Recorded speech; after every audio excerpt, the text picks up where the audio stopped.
All right, today we're diving into something really special.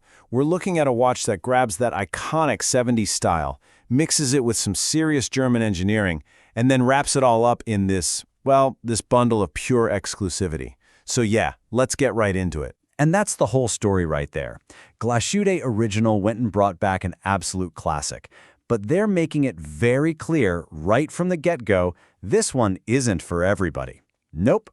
This is a watch that's literally designed to be rare, to be lusted after, and, let's be honest, to be incredibly hard to find. So what exactly are we talking about here? This is the Glashütte Original 70s X chronograph. And it's a watch that pulls its entire DNA from those big, bold, kind of funky designs of the 1970s. But it's not just a straight copy. It's a total reimagining for today, and it's a limited edition that you can only get in one corner of the world. I mean, the identity of this thing is just pure 70s funk. You've got that can't-miss-it TV-shaped case, that slick integrated bracelet. These were the calling cards of the luxury sports watch scene back then. But what Glashütte Original did was pair that retro vibe with the totally timeless cool of a Panda dial. And maybe the biggest deal of all, this is the first time the brand has ever done a North America exclusive watch. Ever. Okay, let's zoom in on that dial because you know what? It is absolutely the star of the show. The Panda look is just legendary in the watch world, and the way they've executed it here is wow. It's just packed with these incredible little details. So for anyone who's not familiar, the term is actually pretty simple. They started calling them Panda dials back in the 60s and 70s because, well, the high contrast look of a light main dial with dark subdials it kind of reminded everyone of a panda's face. It's a design that's all about being easy to read at a glance and just pure vintage style. The level of detail here is just something else.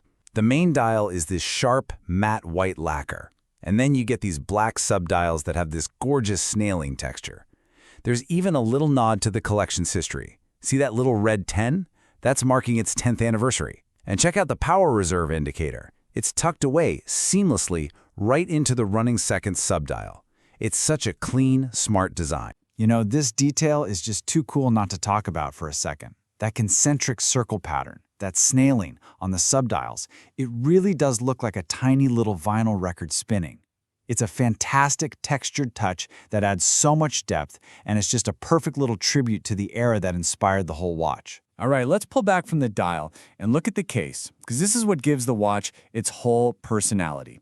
You know, if the dial is the face, the case is the body. And this thing is straight out of the 1970s. So what do these numbers actually feel like on your wrist? That 40 by 40 millimeter size gives you that signature TV shape, but the soft, rounded corners mean it doesn't feel blocky at all. And the way they mix the satin brushed finish with polished edges, it just plays with the light beautifully and really shows off that unique case shape.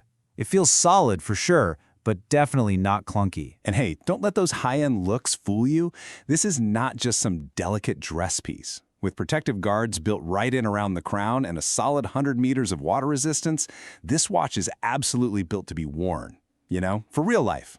It's the perfect mix of high style and everyday toughness. Okay, now for the fun part. Let's look under the hood. Because for a watch like this, the outside is really only half the story. The real magic, the engine inside, is what truly sets it apart from the crowd. Powering this thing is the Calibre 3702. So what does that mean? Well, in-house means Glashütte Original made it themselves, from scratch. That's a true sign of a serious watchmaker.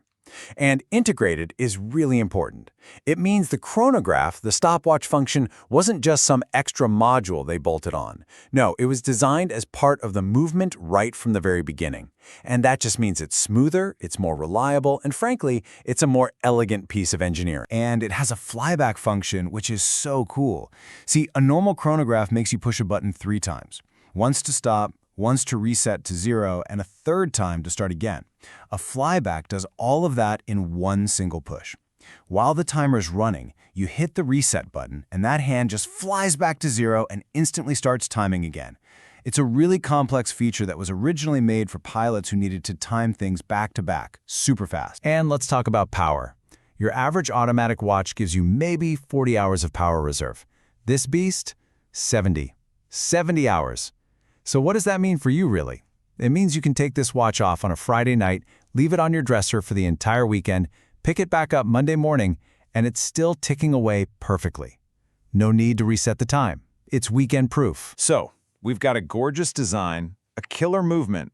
What's it going to take to actually get one on your wrist? This is where we get to the heart of what makes this watch such a big deal, just how rare it is, and what that costs. Just let that number sink in for a second. Not 1,000 pieces, not 500. 100 for the entire planet.